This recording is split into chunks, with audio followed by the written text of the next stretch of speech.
Chapter 4. Elved. Chaos. Screaming. In Sabrina's ear. Screaming faces all around her. A woman wailing behind a shattered windscreen. A small boy seated against a tire, knees hugged against his chest. Other civilians pressing in against her. My son is hurt! What the crap was that guy doing? Did he fall or jump? Has someone called the medics? Get back! I need a perimeter, Sabrina said. That guy's not breathing. Are you alright? Call security! She is security! What's wrong with her? Perimeter. I need a perimeter, she said. She's a kid. Just a cadet. Get a real officer! Please, my son, he's hurt! One man who was more insistent than the others had pushed through the crush of people to grab her hand, still sore from gripping the rebar. His own face covered in blood, a glittering snow of broken glass dusting his hair. Blood stained his shirt collar. She braced herself for the sight of his child. Please, call help, he said, his eyes pleading. She pressed the earpiece to her ear, and a flood of voices filled her head. A dozen cross-conversations, officers calling in positions, operators reciting coordinates and protocols. She attempted to speak over them, identifying herself as the cadet officer at the scene. She stumbled over the words. Before she could continue, all the voices went silent as a hand ripped the visor and earpiece from her head and threw them to the pavement. Officer Pitt's face was in her own. What the crap did you think you were doing? Pitt's eyes were wide with rage. His spit misted on her own mouth, causing her to sneer involuntarily. An artery was throbbing in his flushed neck, and his nostrils flared with each breath. The cartilage in his nose and ears was uneven and flattened from years of grappling training and his own off-duty brawls. Sabrina had never grappled with him in class, but she suspected the first time would be coming any moment. I was pursuing the suspect, Sabrina said, straightening her back.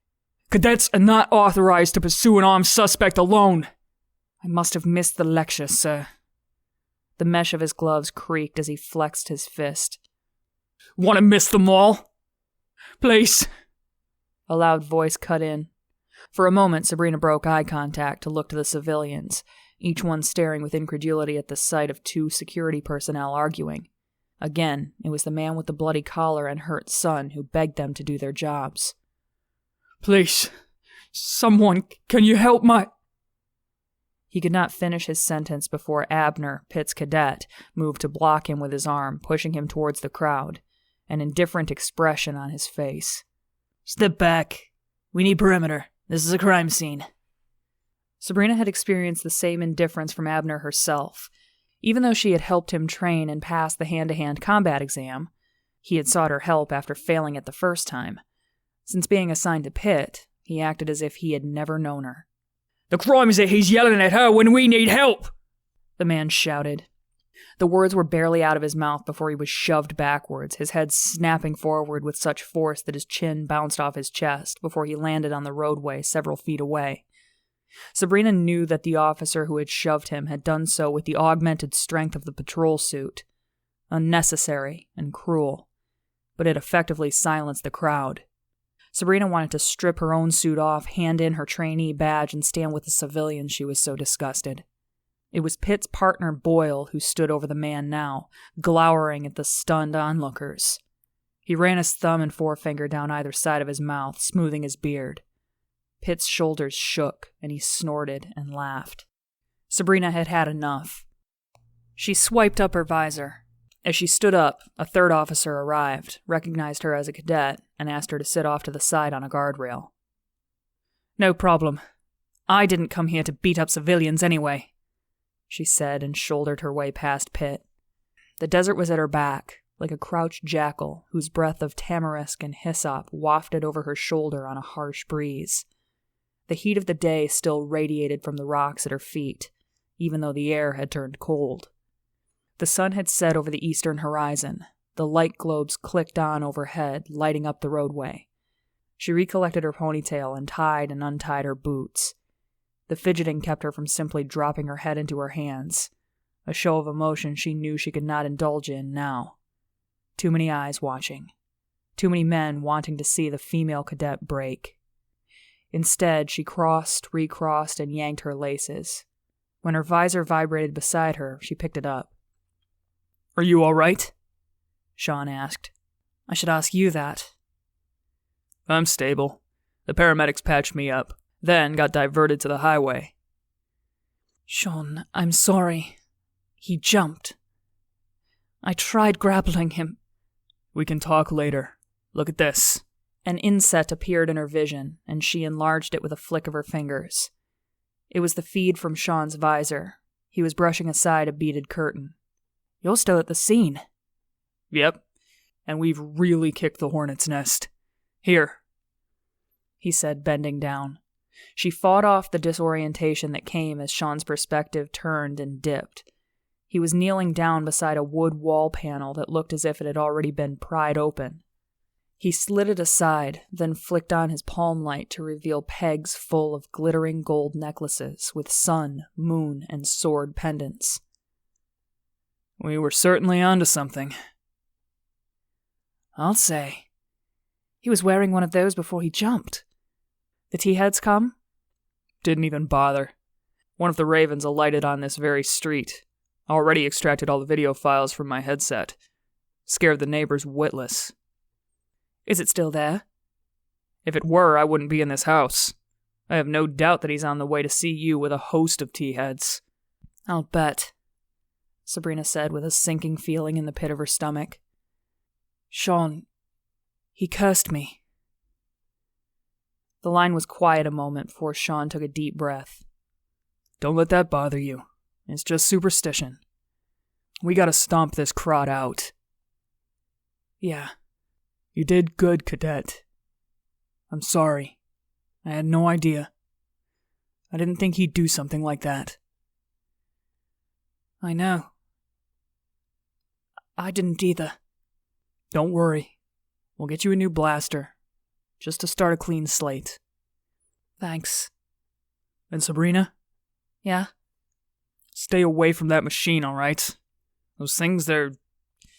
well, evil." He laughed sheepishly. "A little superstitious yourself, sir." "Can't find a better word. I just don't like them. Stay away." "Yes, sir." The link went dead. Sabrina pulled up a map of her surroundings. Blue and green dots representing security and medical personnel floated before her eyes like cells beneath a microscope. She clicked upwards, reducing the scene, so that what was a jumble became a narrow clump of lights on a thread of roadway. The desert to the west, the sea to the east. At 500 feet, a black dot, only visible by its gold outline, swung into her perspective, circling, like a raven over a corpse. An Elved. The blue glow of the machine's methylene engines was visible and growing. Immediately, in front of her, a black all-terrain van with mirrored windows, knobby tires, and a raised chassis screeched to a stop. A half a dozen men in suits like her own, except gray, wearing helmets with T-shaped visors, leapt out, slamming doors behind them so hard that the vehicle shook.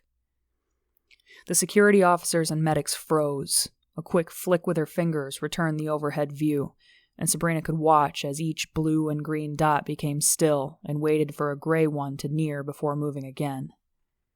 Pitt represented himself to the T-head, so called for the T-shaped visors, and was a model of civility and obedience.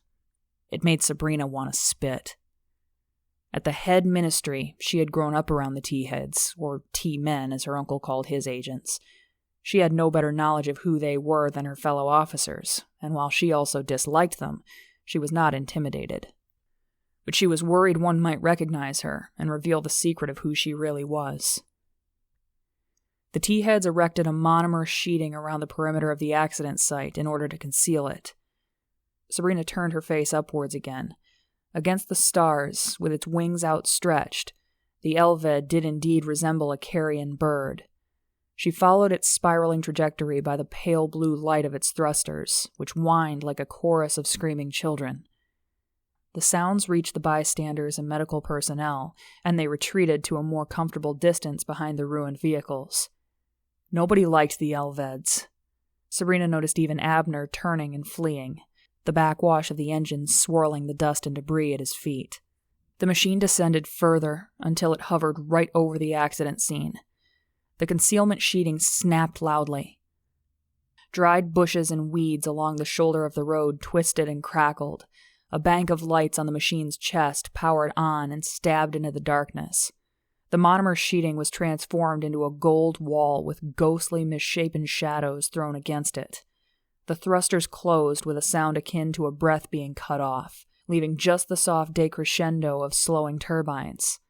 The ground vibrated and glass crunched as the Elved touched down and began to move.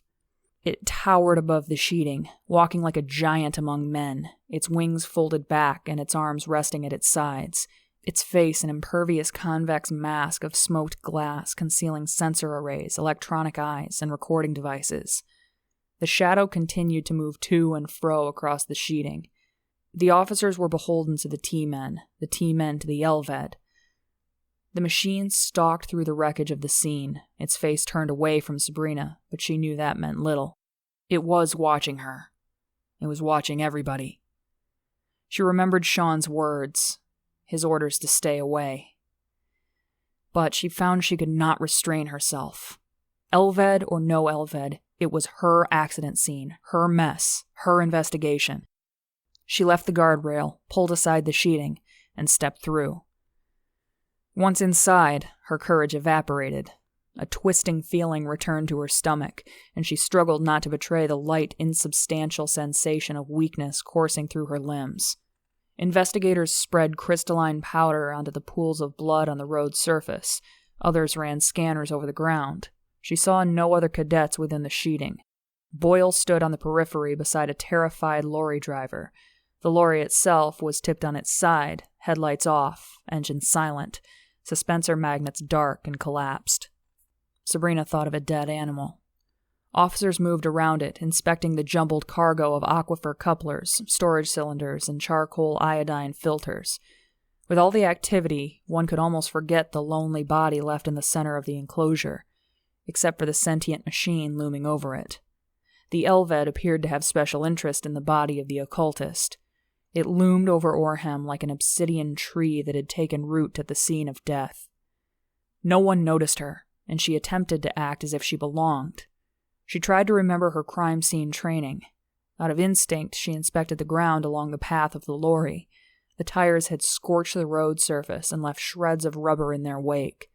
Patches of concrete were dark with blood. Next to one stain, something flashed in the passing light of a medic. Sabrina activated her own palm light, and the weight of cold fear returned. The chain was broken, but the miniature sword lay on the ground just beside it. She recorded the image with her visor, then picked it up. Even with gloves on, she recoiled, as if clutching a roach. "Cadet Sabria!"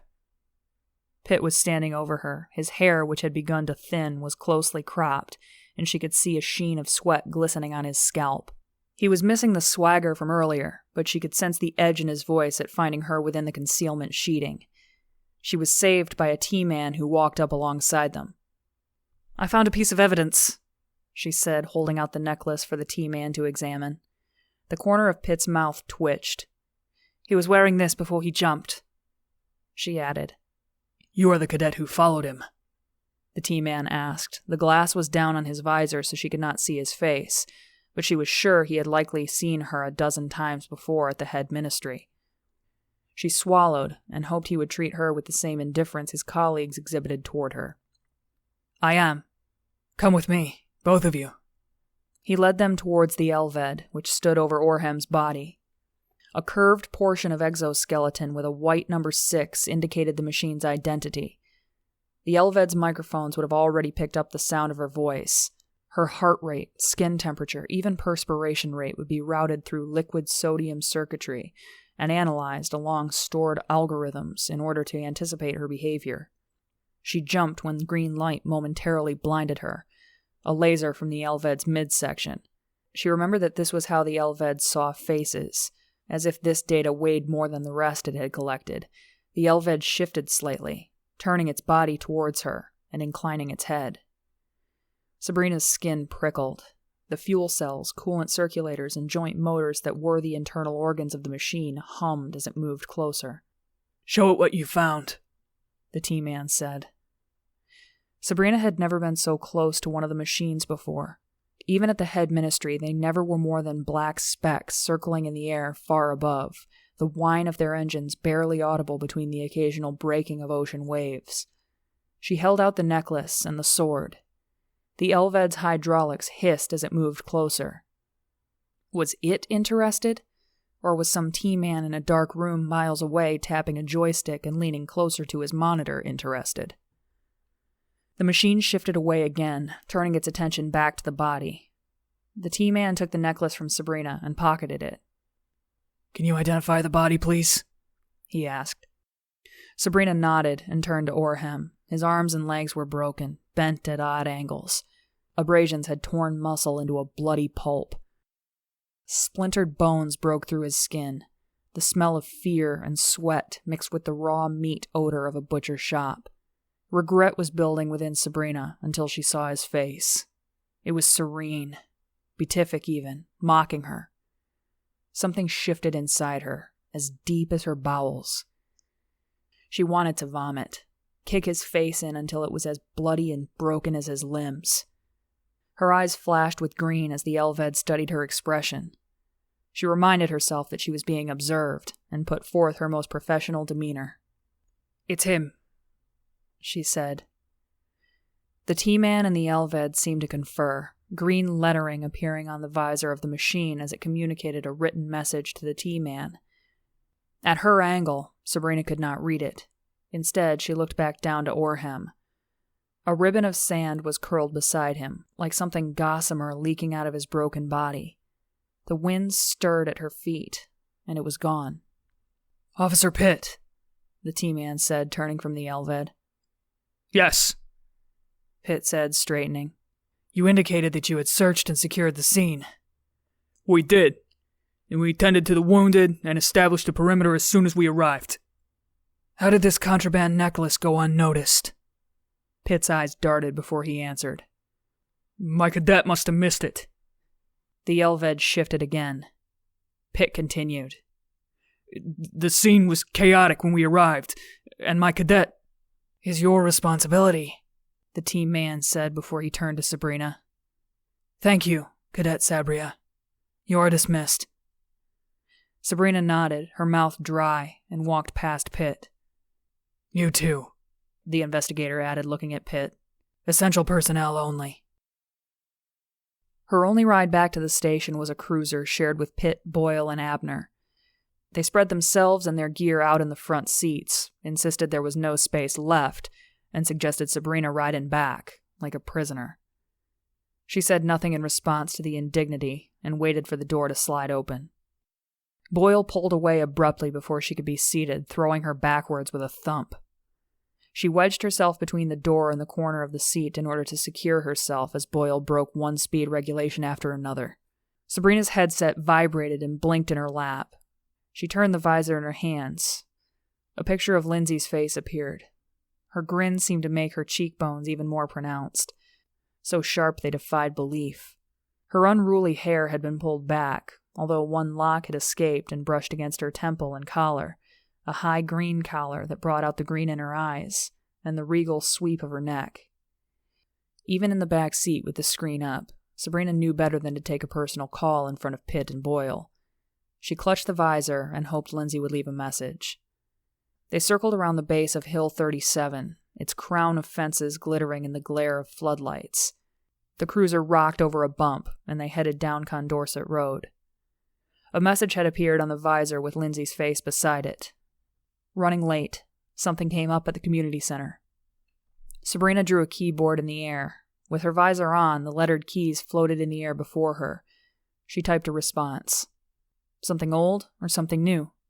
Lindsey's response flickered in the air above the grid of the keyboard. Don't want to be around a crowd tonight. Don't want to suck down hydrocarbons either. Old then, Sabrina typed. See you soon. Boyle turned down Sterner Avenue and stopped at the corner of Ingersoll Street to pick up his own cadet, Jacob.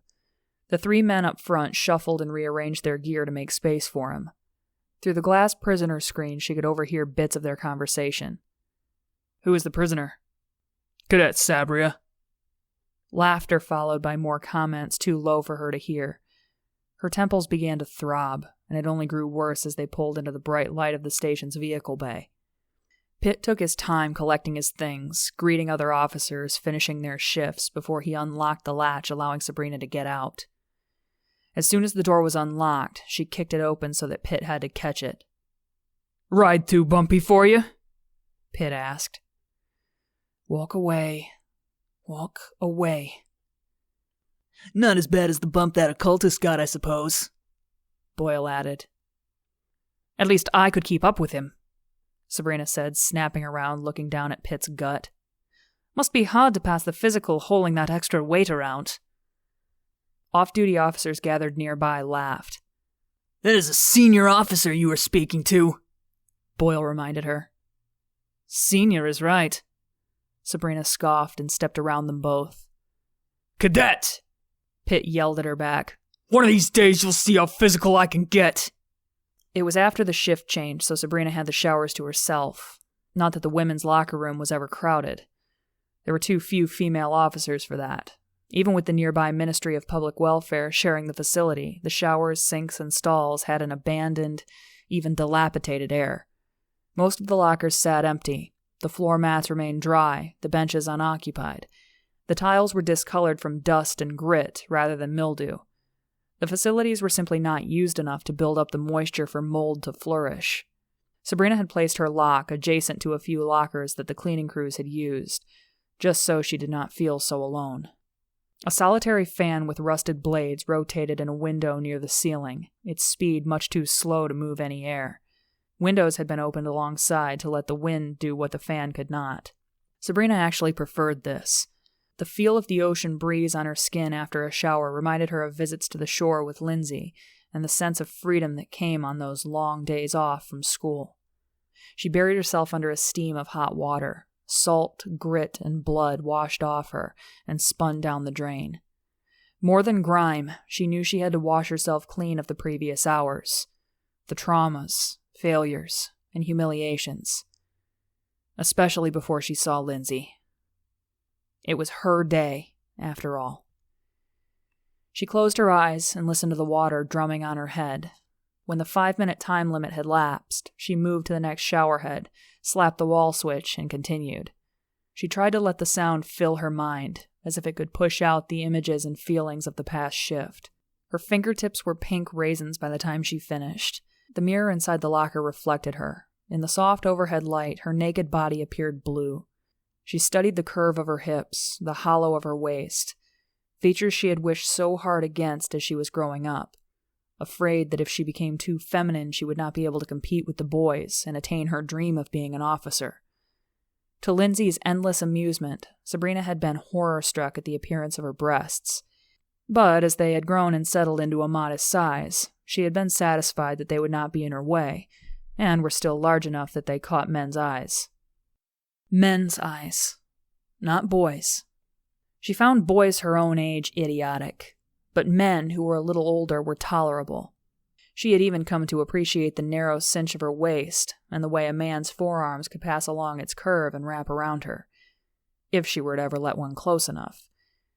She had met plenty at the academy, but as soon as they had realized she was opting for a position as a street officer and not an administrative role, they had closed off to her. Every last one, except for Sean. At her locker, she put on clean clothes, stretching as she pulled a warm knit shirt over her head and stepped into a snug pair of trousers. They were soft and form-fitting, and a welcome change to the patrol suit. She toweled her hair as dry as possible, deciding she would let the air do the rest. From inside the locker, she pulled out a necklace Lindsey had made for her. It was strung with large beads shaped like heads, each one with a different mood on its face. She rolled, confused, between her thumb and forefinger, while the beads for happy, sad, frightened, angry, sick, dead, cocky, and surprised looked on. Each of their expressions wrought with lifelike detail. She donned the necklace, then picked up her visor. She contemplated calling Sean, but decided against it. He was probably resting. Instead, she tapped into the hospital interface and looked up his status. He was listed as stable. That was enough for her. She texted Lindsey. She picked up her civilian shoes and laced them up, taking satisfaction in the pressure they created around her feet and the way the laces made perfectly symmetrical bows. She found her own roll pod in the parking deck below the station, a simple model with silver paneling and black interior. Her eyes formed a cursory inspection of the tires and the windscreen. At least no words were scratched into the paneling or genitalia drawn on the windows with excrement. The tires were still inflated, too. She whispered a silent thanks to the universe as she settled in and started the motor. Her comm cube was plugged into the pod's control panel. As she drove, she depressed a button on the wheel and scrolled through a number of names displayed on the screen. She highlighted the one she wanted. Sean answered. What did the doctors say? I'll be fine. Even back to work in 3 days. That's fast.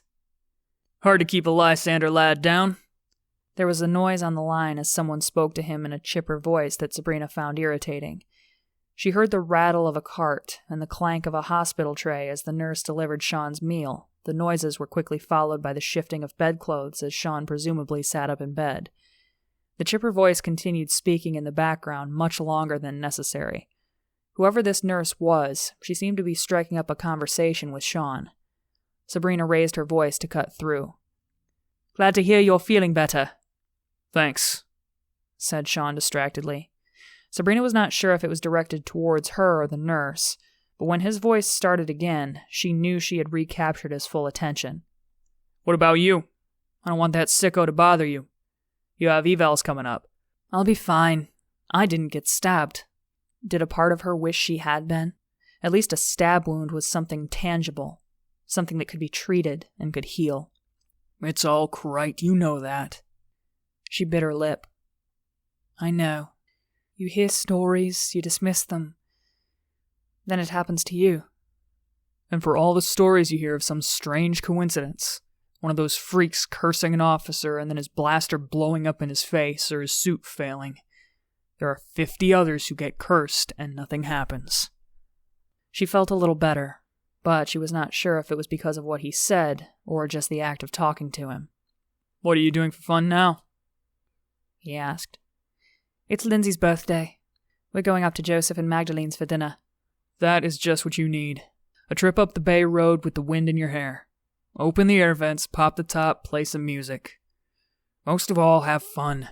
That is a direct order from your supervisor. Yes, sir. See you on 6th day. Chapter 5. Joseph and Magdalene's.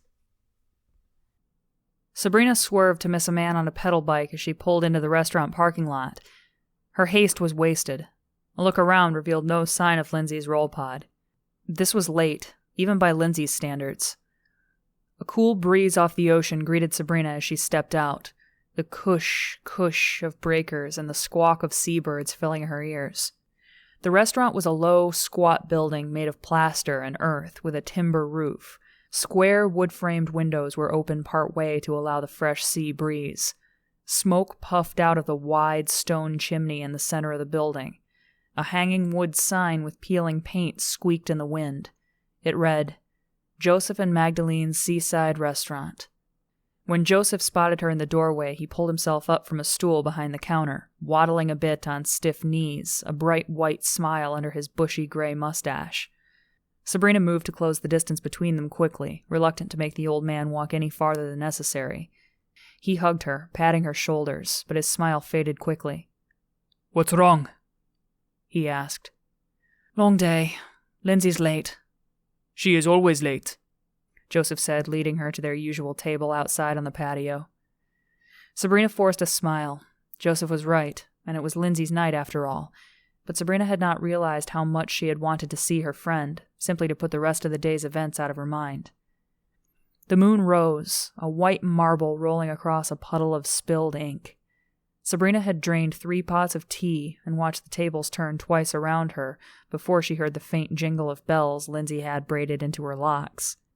She was in an olive jacket that hugged her waist but opened up around her chest and neck, revealing the smoothness of her skin, the color of coffee and cream.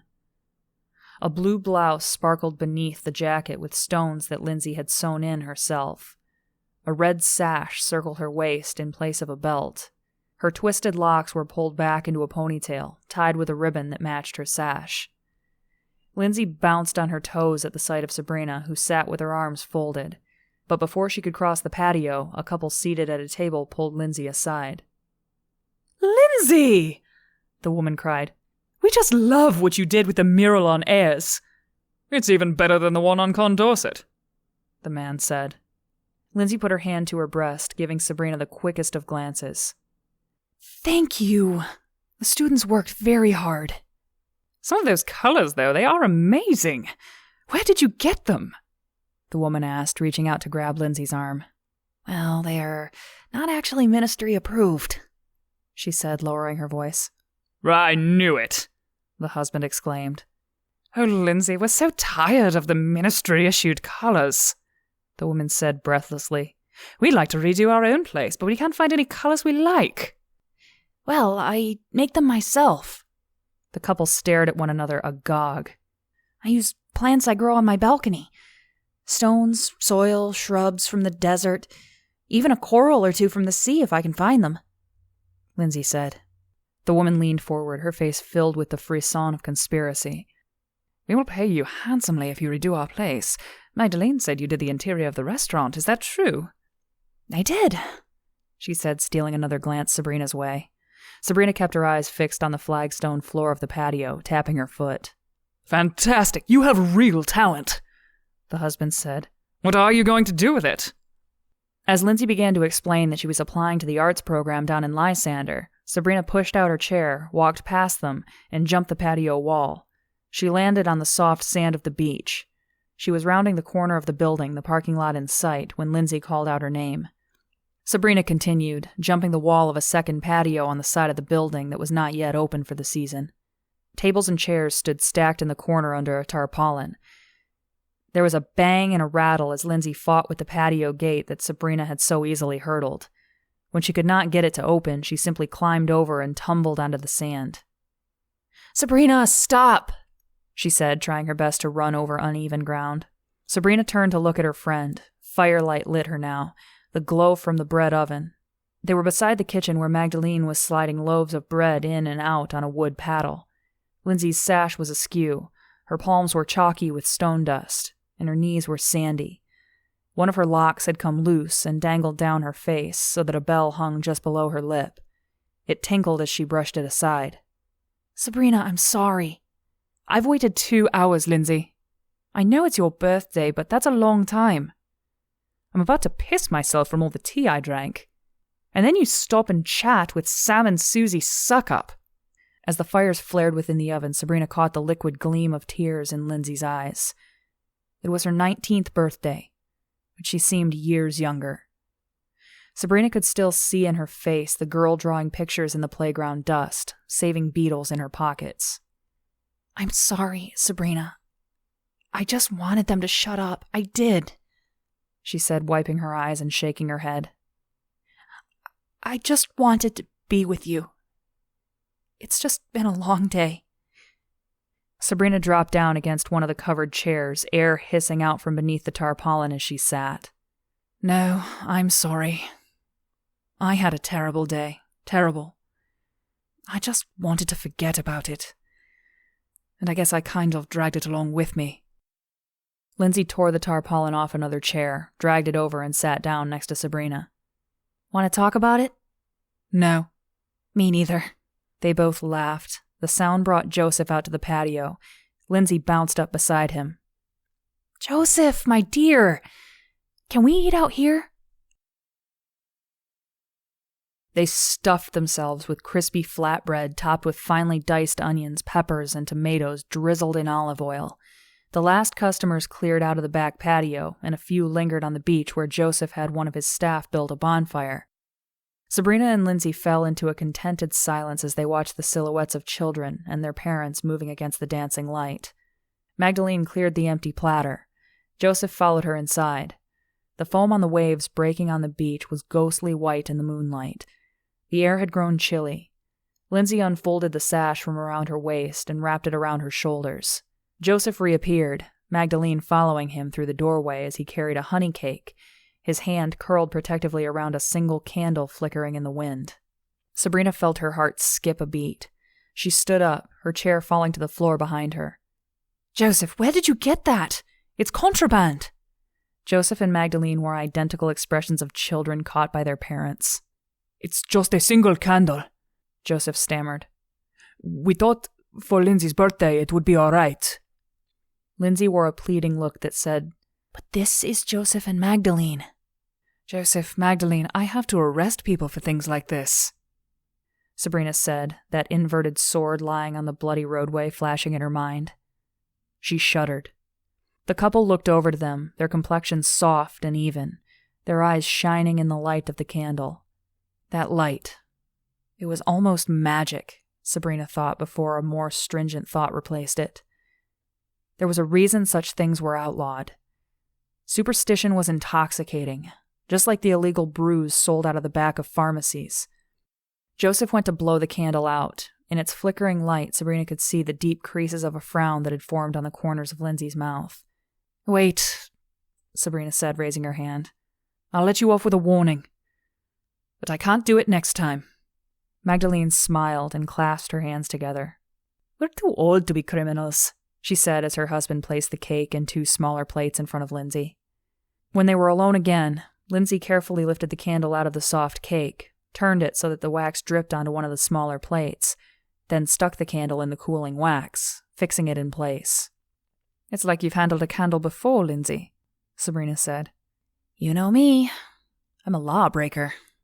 Well, since we're already breaking the law, should we do the annual prediction? Lindsey smiled conspiratorially, her chair creaking as she leaned forward. I knew you would ask. It's a birthday tradition. And a much better one, I might add. No evidence, Sabrina said, gesturing to the candle. It's so sweet. I wonder where they got it. Who knows? We find contraband all the time. If it were anyone else besides Magdalene and Joseph, I'd say it was pretty sick. Stop it, Lindsey said, slapping the table. She shook her head as if warding off a chill, and her smile returned. Sorry. It's just that they're our friends. I know. I'm sorry. It's not like they're occultists or something. Lindsey was quiet a long while, staring into the candle for such an extended period of time that Sabrina was about to ask if something was wrong when she looked up and said, I did not take my medication all week.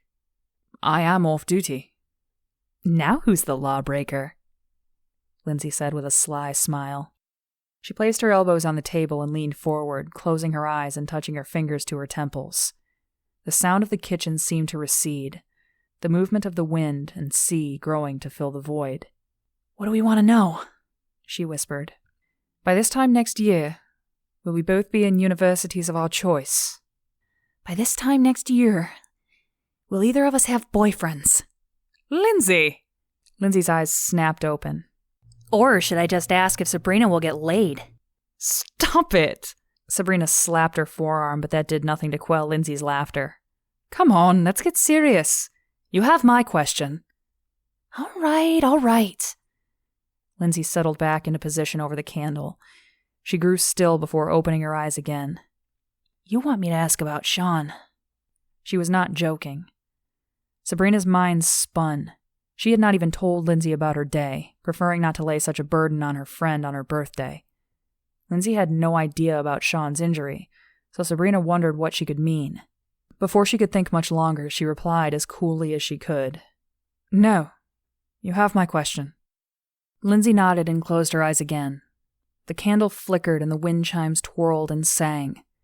She settled into a gentle rocking motion on her elbows, her face peaceful and serene as she moved into the space where she saw her visions. A drip of wax formed like a tear on the tip of the candle and rolled down its length to disappear into a spreading pool. The sea breeze moved the corners of the folded tarpaulins and caused one of Lindsey's bells to chime. The wind carried the sound of the children playing about the fire. Without warning, Lindsey jerked, kicking the table and sliding it forward as if fainting. The plates clanged and the candle fell over and died. Lindsey gasped as if struck and began to slide from her chair. Lindsey! Sabrina said. What's wrong? I didn't. I don't. Sabrina rushed around the table, putting her hands on Lindsey's shoulders. It's all right. I'm here. She clasped Lindsey's hand. It was cold, as if all the blood had rushed out of it. Lindsey's body was trembling, and her chest heaved like a sprinter just off the track. I'll call Magdalene, Sabrina said. No. Lindsey said, straightening herself in her chair. Maybe I just did not stop the medication soon enough. What happened? I don't know, she said, looking at the fallen candle. I did not see anything. Nothing. Then I just kept trying to force it. Then it was just like this big, black nothingness came down on me. Like a blanket wrapped around me while I was under the sea, struggling to move but sinking in darkness, emptiness. No air, no breath. Like death. She pulled the scarf up more tightly around her shoulders, her face full of fear. Do you think I've lost the ability to see visions? To predict completely? That I've been on the drugs too long? Sabrina was unsure what to say, knowing that as a cadet and eventually an officer, she had often hoped that Lindsey's condition would go away naturally. But seeing the heartbreak in Lindsey's face, Sabrina hated herself for wishing it. I'm sure that's what it is, Sabrina said. You just should have stopped taking the drugs sooner. You never lose something like that. Lindsey did not reply. She seemed transfixed by the candle. Sabrina stared too, the string of smoke rising up from it curled away in a breeze that felt colder. It brought to mind the curling ribbon of sand that had stretched out and disappeared beside Orham's body. Sabrina shuddered and pushed the image out of her mind. You want some water? She asked. Yes.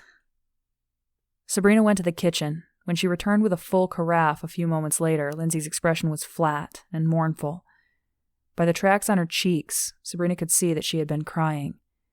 Guilt was welling up inside her for asking for her to make a prediction in the first place. Can we walk on the beach? Lindsey asked. They removed their shoes and stepped off the patio into the sand. They walked in silence for a long distance before they turned around, facing the restaurant and the bonfire that still leapt up at the night sky. Lindsey had the look of someone trying to shake a bad dream. Let's build a sandcastle, she suggested. The logs of the fire settled into a steady smolder. Parents wrapped themselves in blankets as their children joined Sabrina and Lindsey as they constructed castle walls, turrets, and a keep. It was not the most lavish of castles, since they only had broken seashells and sticks to work with as tools, but Lindsey's skill showed through. Soon there were windows, eaves, and parapets, complete with merlins and crenels. "A shining city on a hill," Lindsey said in her best mockery of one of Sabrina's Uncle Dagosta's old audiocom addresses. She stood back from their finished work and held her broken shell over her head. They burst out laughing. They wrapped their arms around one another as they walked to the parking lot. Lindsey's purple CRP, or the bean as she called it, was beside Sabrina's. Lindsey lifted the windscreen to the roll pod, then halted, holding the half sphere up over her head. Sabrina, I don't want to be alone tonight. No problem, Sabrina said. I'll follow you home. She trailed Lindsey north on the Bay Road as the lights of the city shimmered over the water and the crowns of the hills moved closer. Lindsey drove like an old woman, slow and careful like always. It took an effort on Sabrina's part not to follow too closely. She glanced up as a floodlight flared on the side of Hill 34. For an instant, she could catch the glint of fences and razor mesh. She was too far away to see the intruder, but she could follow his path as one light went out and another blazed. By now, she knew that a pair of cadets was already likely descending upon the unfortunate Skrit. From her last time on duty, after processing her own prisoner, she had checked the records from the past 3 years. Incidences of Skrits on the hills had risen, just like the reports of code violations and violence in the cities. The thought made her stomach queasy, but her Uncle Dagosta had not betrayed any worry, and so she resolved that she wouldn't either. Sabrina parked beside Lindsey in the parking deck and followed her up the bland and empty stairwell to the 7th floor. The building was ministry designed, standard in its layout, and identical to Sabrina's own apartment building, but for the doors, which were decorated uniquely by each resident. The walls were blank, but for cracks and a sign indicating which days reclamation materials could be set outside. Another sign listed names of residents and which days they were assigned to community duties. Lindsey Medina was the only name written in purple glitter ink. Lindsey's keys jangled in the lock. The inside of her apartment was a welcome contrast to the corridor. A sea breeze wafted through the open windows and gently filled the curtains. The sterile smell of concrete and construction resin was replaced by the scent of earthen pots and the pheasant eyes, hollyhocks, and anemone that grew on a balcony. Like her murals, Lindsey's apartment was painted in non-standard colors. The bedroom in soft sky blue, the kitchenette cove in warm earth tones, and the sitting area a welcoming cheery orange. Only her workspace near the window was white, but this had more to do with the light. An easel with a mess of paints on its tray stood near the window. A number of sculptures in various stages of completion stood nearby. The artwork migrated around the room from there. Paintings adorned the walls, figurines perched on tabletops, tapestries hung from door frames leading into the hallway, the bedroom, and the kitchen. As always, Sabrina took it all in slowly, savoring the vivid feel. Lindsey seemed too tired or too accustomed to her work to take notice. She disappeared into the bathroom, ran the water, then reemerged in pajamas. After rearranging the cushions on the couch and pulling out its sleeping mattress, she dropped down onto it, flicking on the view screen. Sabrina went to the bathroom to wash her face. She took her time examining the octopus Lindsey had painted into the corner of the wall. By using the perspective of the converging surfaces, she had created the illusion that the octopus was reaching out towards the viewer. The illusion made her slightly dizzy as she brushed her teeth with the toothbrush she kept under Lindsey's sink. They sat in bed, each curled under a blanket, facing the video panel. Lindsey did not last 5 minutes. Her soft, rhythmic breathing told Sabrina that she was sound asleep and would not wake until morning, just as it had been when they were little. It always took longer for Sabrina's body to find the relaxation required for sleep. A picture frame sat on the table beside the couch. Sleek, silver, and simple, it was a stark contrast to the rest of the apartment. This was intended. Sabrina had given it to Lindsey a year earlier. It was supposed to represent Sabrina's own taste, while Lindsey had given her the same picture in a frame that reflected her own distinct style. The picture showed Lindsey, her parents, her brother Sam, and Sabrina at the beach. Sam was still a boy, and Lindsey and Sabrina still had the bodies of girls under their swimsuits. Lindsey's family had been Sabrina's refuge of normalcy growing up, an escape from the institutional grounds of the head ministry. Her uncle D'Agosta had been unendingly kind and generous to her, but despite his generosity and his power, there were things he could not do, like take her to the beach or the market.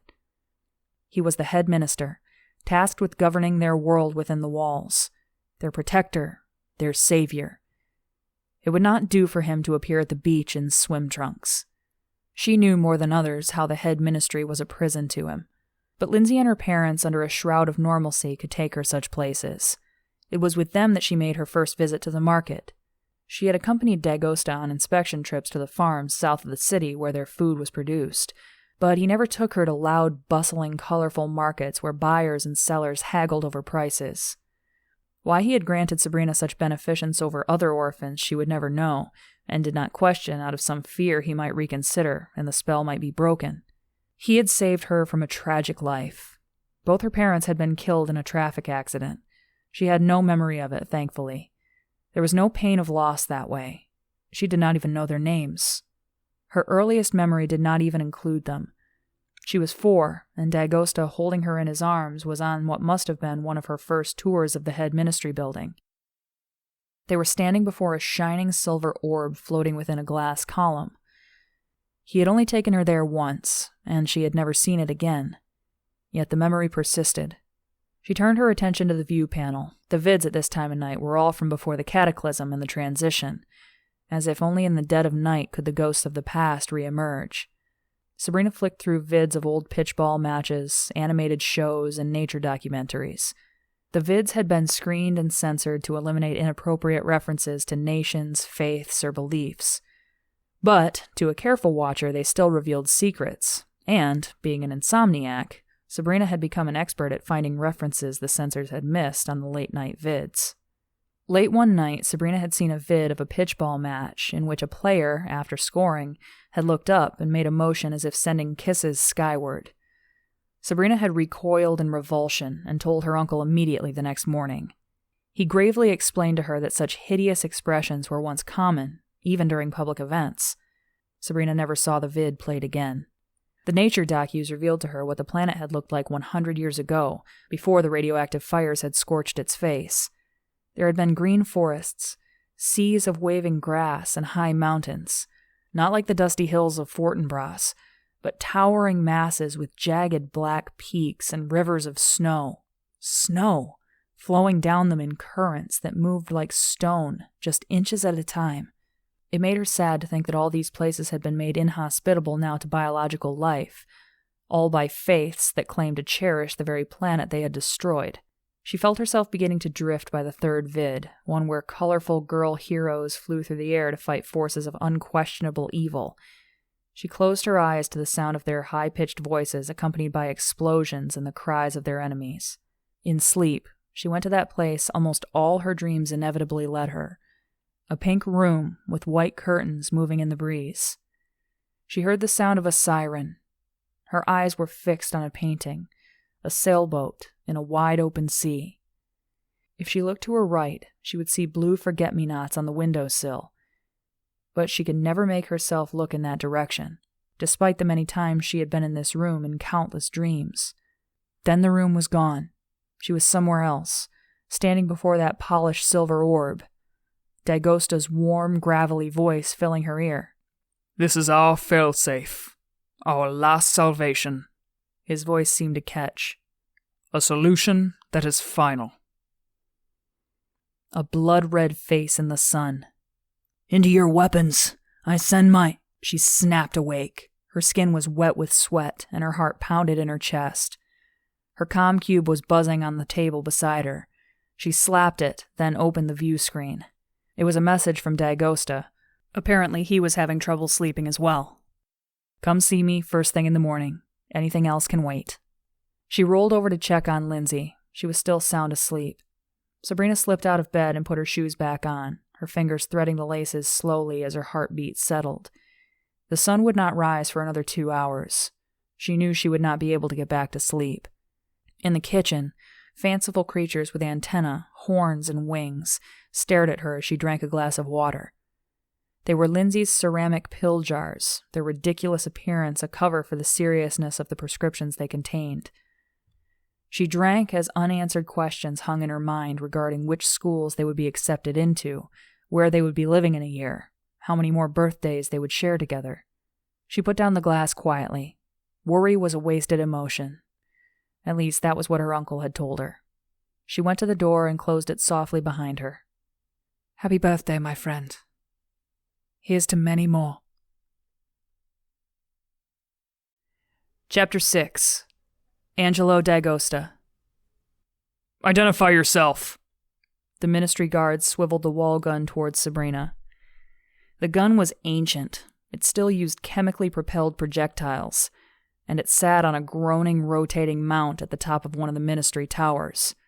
Long belts of bullets, their casings gleaming in the morning sun, looped down the side and folded over themselves at the guard's booted feet. Sabrina said nothing. Instead, she watched as the guard turned his head to the display panel beside him.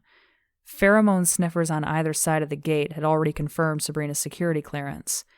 He waved his hand, and the blast doors began to automatically open. The doors, like the guns, were artifacts.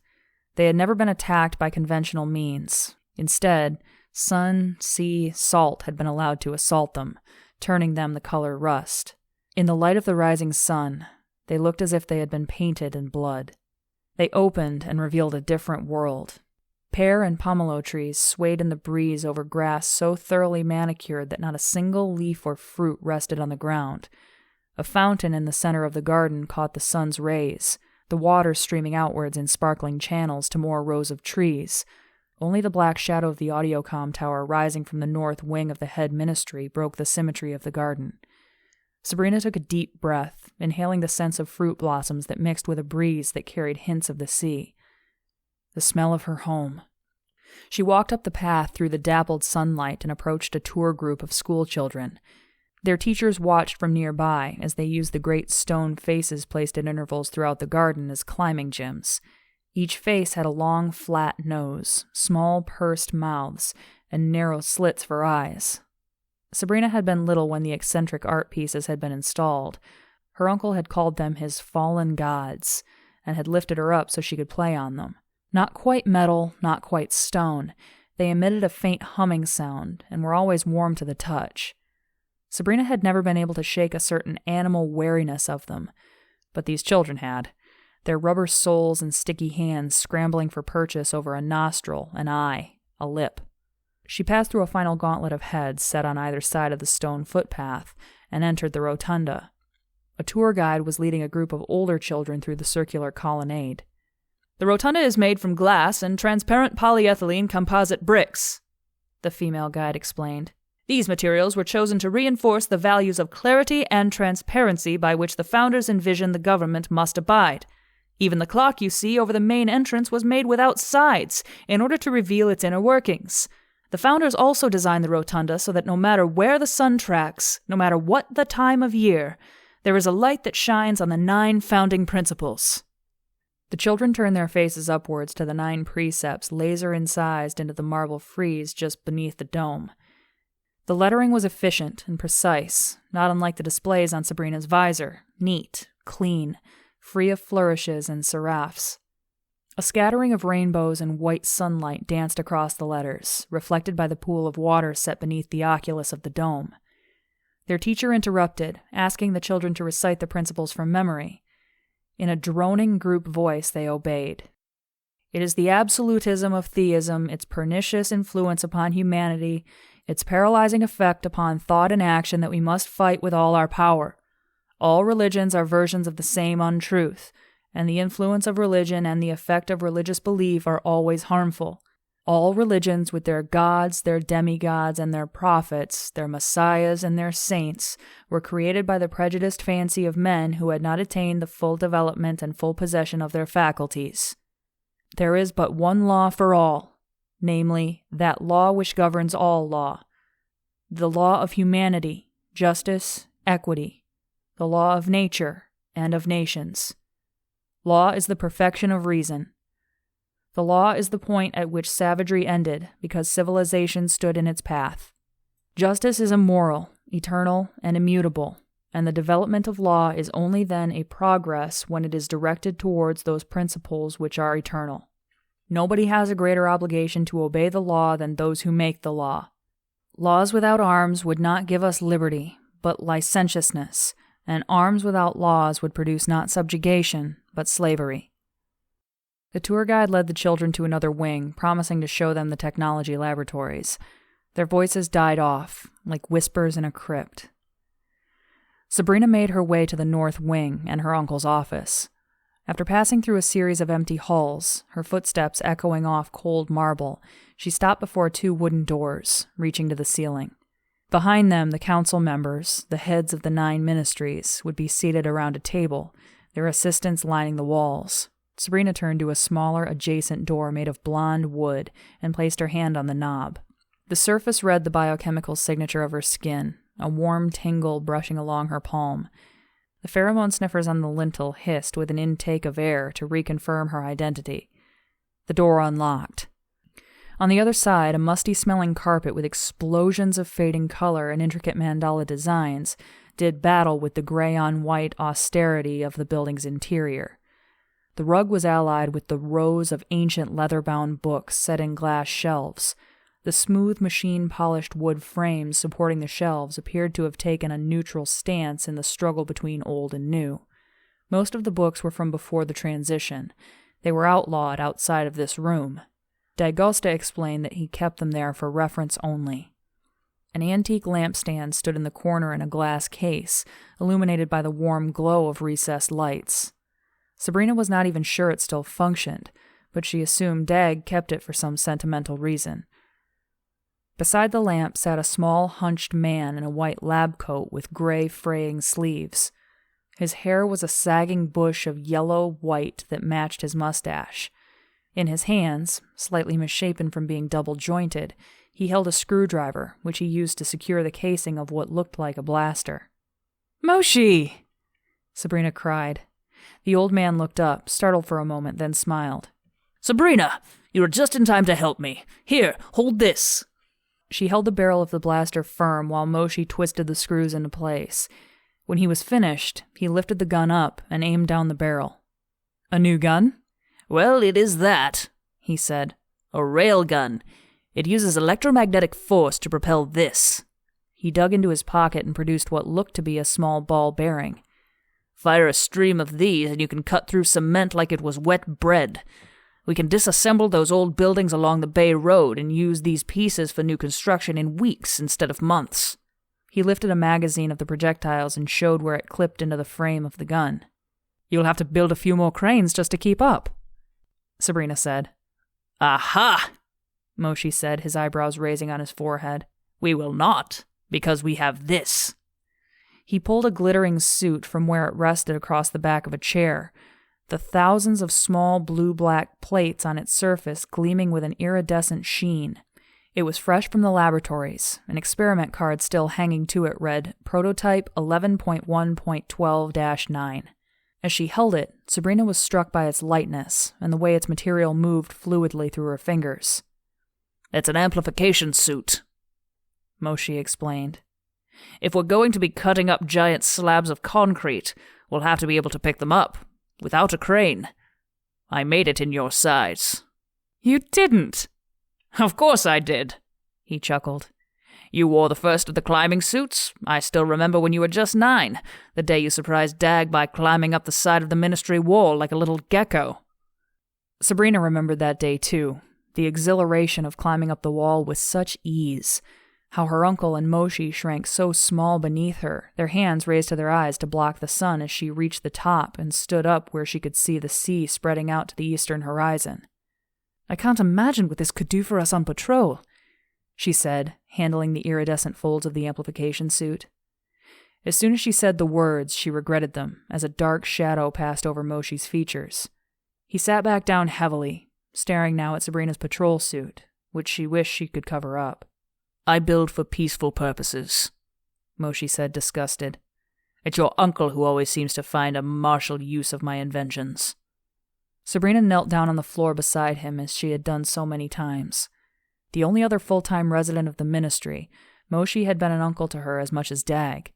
It was from him that she had learned math, and it was Moshi who had provided needed levity, building her bouncing balls, elastic slings, and robotic grasshoppers that she would set loose in Dag's study. But Moshi, a person can't wake up and pass through the day without using your inventions. Fuel cells, light strips, heating ovens, communication cubes, water purification systems. The Twin Cities exist as much because of you as Dag and his council. He let out a sigh, tapped the head of his screwdriver on the chair arm, then pointed at her suit. I never meant for the climbing suits to be turned into combat suits. Sabrina cast her eyes to the floor. She noticed his shoes were untied. "Moshi, when was the last time you left the ministry?" He rubbed his temples before smoothing his mane of hair out over his scalp. I don't quite remember, little sparrow. You see, I have trouble remembering things nowadays. Take a break. Go for a trip through the cities. You'll see how your inventions make people's lives better. If your uncle will allow me. I came here this morning to show him these. They should earn me some time off. You've already earned it, Moshi. Everyone knows it but you. Even this morning, the tour guides were leading children to see your labs. He stood up suddenly. Oh dear, I am late. I was supposed to speak to them. Wait. Sabrina tugged him over to her by his jacket. She buttoned his collar down where he had forgotten and tied his shoes. He mumbled an embarrassed excuse about forgetting. You just have other things you've been thinking about, she said. Now, go blow those children's minds. She entered the next room quietly, for this was Dag's formal office, and he had left its door to the council chamber open. Voices echoed and carried. She could hear as clearly as if she were seated at the council table. 2 comfortable plush chairs waited invitingly before her uncle's desk, but she avoided them, aware that the squish of their cushions would give her away. Instead, she leaned against his desk. 2 framed pictures stared at her. One was of herself, much younger, standing along the seashore, a stick raised in her hand, undoubtedly a sword in her young imagination. The second was of a woman with olive skin, short dark hair cut almost like a boy, except for the long bangs hung across her face. The woman was Sabrina's only companion on the empty expanse of frosted glass that made the desk's surface. Dag had never revealed who she was, or how he had known her. She heard her uncle's voice. His diction was clipped and precise, like a scientist reading off a checklist. But the voice was also deep, honed from years of giving speeches over the audiocom. It was the voice of a man used to addressing thousands. She pictured him seated now, his chin resting on his fingers, as he and the ministers discussed the brawls that had erupted at the recent pitchball matches. Athletic pursuits are ritualistic violence, her uncle said. It is no wonder that it spills over. The security minister assured her uncle that additional officers could provide added security. But it is more than that. It is the way the players are beginning to be viewed, her uncle said. Like celebrities? One minister said. Like gods, her uncle replied. We've put a stop to that, another minister said. We have relocated them. They live among the mainstream population. It is clear they are a part of the people, not set apart. Standing in a stadium with thousands calling your name sets you apart, no matter where you live, Dag said. I've seen those heinous murals people paint of the players on the sides of houses. Fans had created large, colorful portraits of pitchball players that were dangerously rendered to make them look godlike. They were adorned with halos, lightning bolts, and glowing clouds. Most had been removed and replaced with murals painted by neighborhood youth with art students, like Lindsey supervising. Another minister said she had passed by a strikingly beautiful mural on Halbach Street. There were murmurs of assent. Sabrina touched her knuckle to her mouth. It was one of Lindsey's.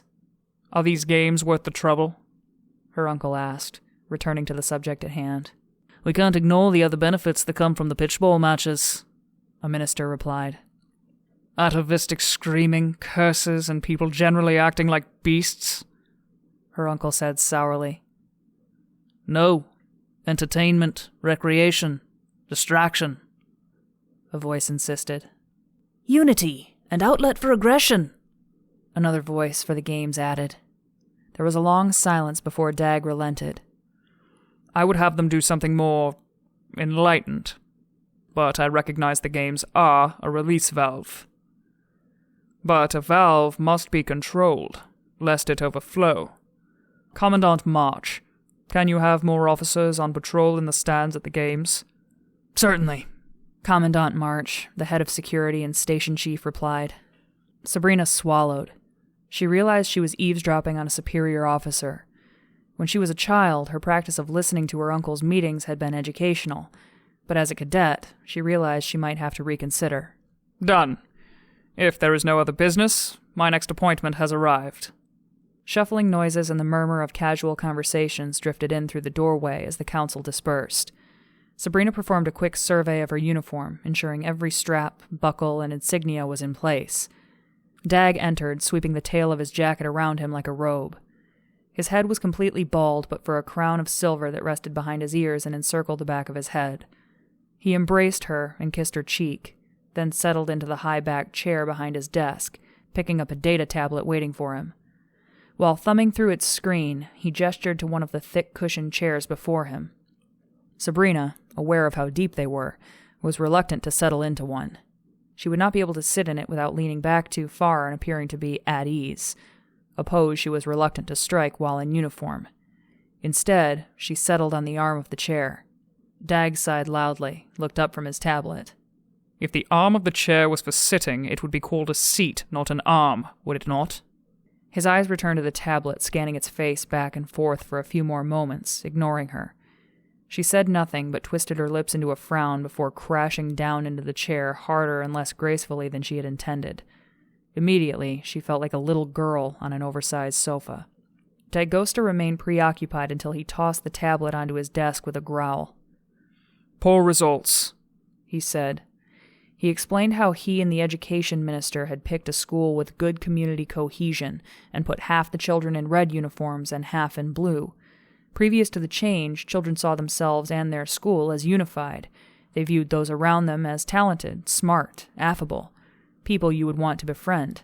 Within 3 months they had split, he said. Children in red uniforms spend more time with other children in red uniforms, and blues do the same with blues. The uniforms are arbitrary. Yet now the students regard children in the other colors as not as trustworthy or smart, and their own color as better. The muscles in Dagosta's jaw flexed as his eyes fixated on a point in the corner of the room. It's in us, Sabrina. Lying there, dormant, just waiting to be awoken. This hatred of the other. The door opened, and his assistant Rosalind brought in a tray of tea and cookies. Sabrina struggled against the cushions of her chair, attempting to straighten herself. Dag took his cup and placed Sabrina's on the edge of the desk where she could reach it. So, he said after Rosalind had left, would you be willing to work on 7th day patrolling a pitchball match? Of course. Are you answering as a cadet or as a sports enthusiast? He knew her love of sports, the simplicity of a match, the physical challenge. But she also knew exactly how to reply. As a cadet. That is my focus now. Even though you would rather watch the game than have your back turned to it? I would rather uphold the law. You have said law is all that binds us together. His eyes darted to the tablet he had discarded. It is. He sipped from his tea and raised his head. From everything I hear, you are becoming a fine cadet. And she knew he had heard much, from official reports to informal networks. She did not like the way he said cadet, and by his tone, she already knew what was coming next. You still do not want to consider applying to the law program? Poring over law texts, memorizing arcane laws, spending her life behind a desk in a ministry building. Each notion made her stomach knot tighter than the last. She picked up her teacup, weighing her response carefully. The study of justice does interest me, sir, but I would rather gain knowledge from experience for a few years before I pursue that degree. Plus, I have not studied at all for those entrance exams.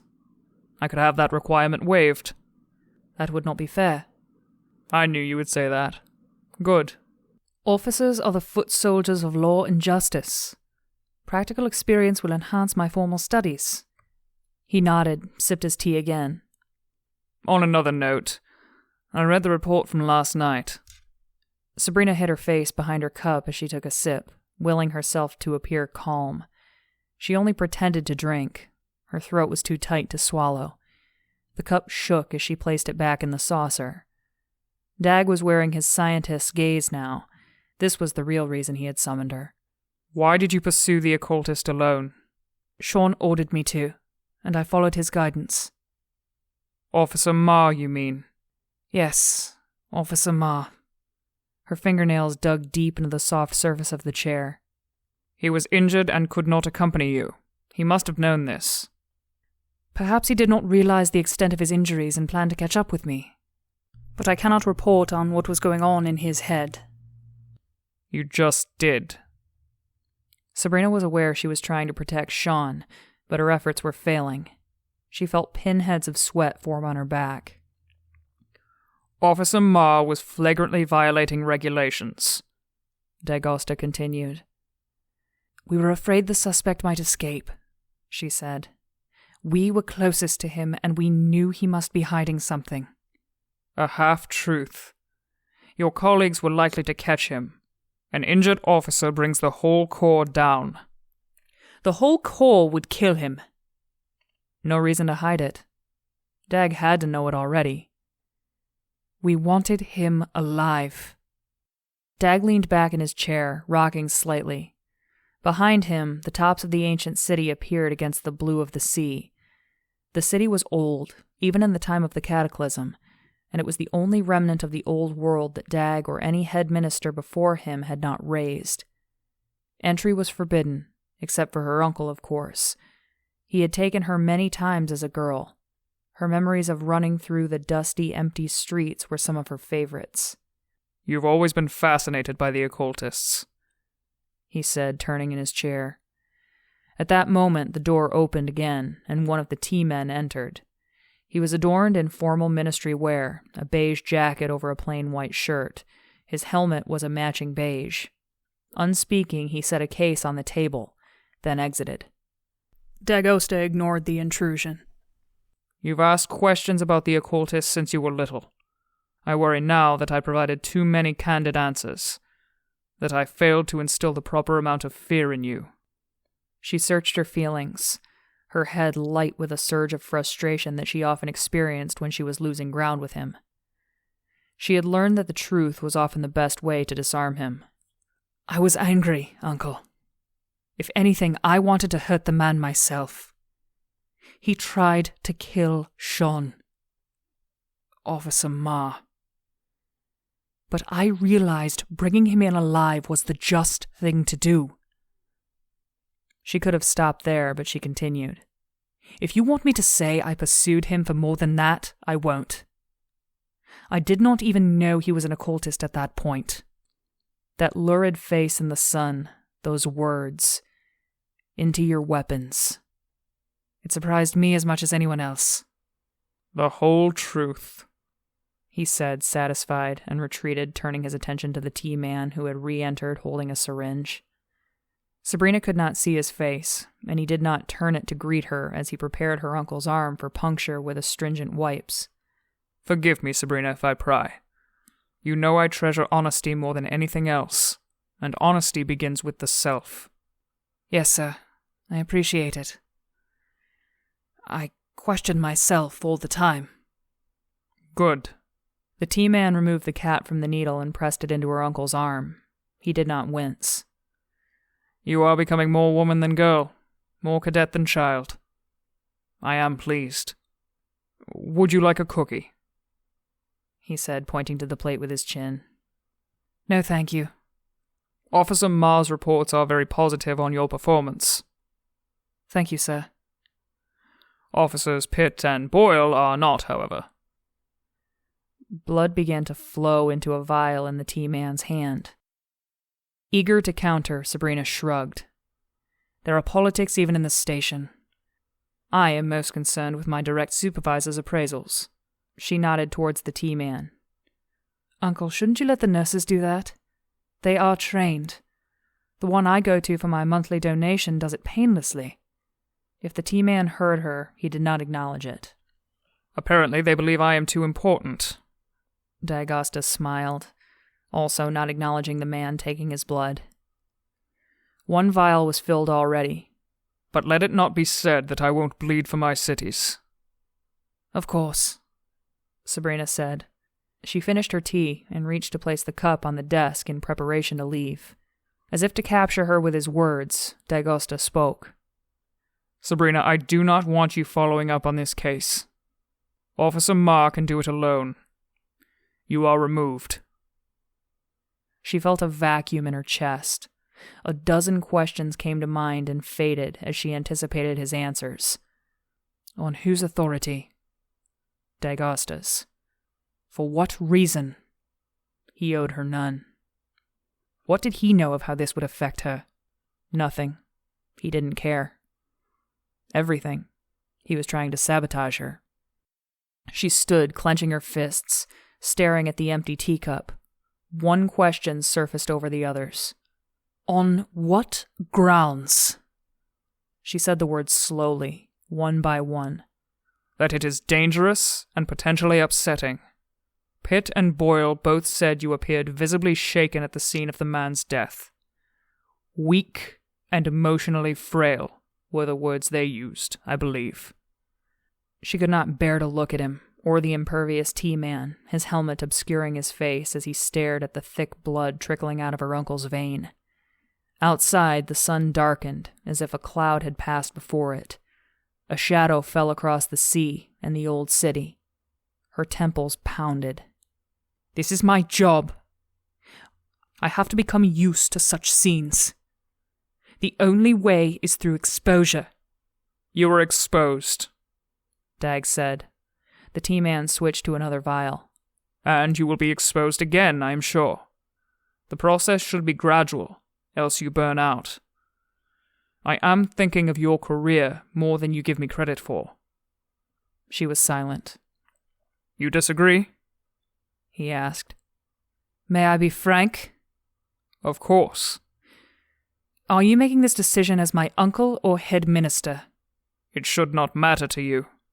She began to pace, breathing deeply, a technique he had taught her in order to master her own emotions.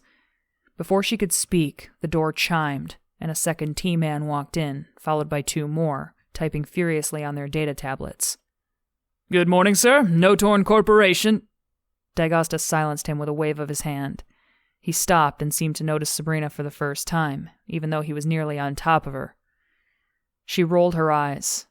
The helmets and the way they obscured peripheral vision were simply ridiculous. She suddenly had no patience for them, or her uncle, or any of his lackeys. She moved to leave. You will be assigned script duty until further notice, Dagosta said. Sabrina gave as shallow a bow as she dared. Good day, Minister. She seethed all the way down the hallway. Dag was gracious when it suited him, but intrusive and disrespectful of all things he deemed lowly or base. Of course, these lowly things were always the things she found most important. She wondered if he thought her interest in being an officer was just a passing fancy, a game, her uniform a costume to be played in the same way that she had played with a stick as her sword years ago. She realized she had made a mistake coming there that morning. Meeting in the place where she had grown up shifted the advantage to him. Let him come to me next time, she thought. Fortinbras was her city, after all. Even if Dag governed it, he was no longer of it. Isolated here in his marble castle across the bay, what did he know about the realities in the station or the streets, or of being a woman? She stopped in the rotunda. Her pulse was pounding. Each tick of the mechanical clock echoed loudly in the emptiness.